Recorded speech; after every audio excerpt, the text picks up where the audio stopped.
এখানে বসা অবস্থায় আপনারা কোনো গন্ধ পাচ্ছেন কিনা? আমি কিন্তু একটু গন্ধ পেয়েছি। এটা একটা সভ্য জনপদ, এটা আমার গর্বিত দেশের রাজধানী।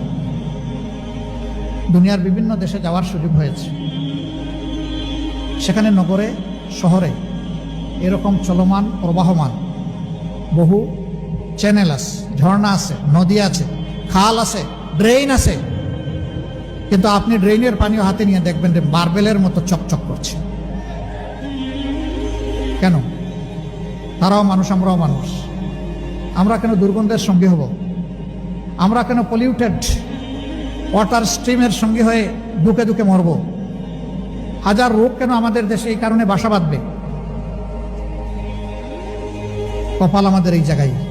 আমি বলেছিলাম আমাদের আল্লাহ অনেক সম্পদ দিয়েছেন, সব জায়গায় বলি একটা সম্পদের অভাবের কারণে আমরা পারলাম না আমাদের দেশটাকে বাগানের মতো করে সাজাতে। সেই সম্পদ হচ্ছে চরিত্রের সম্পদ।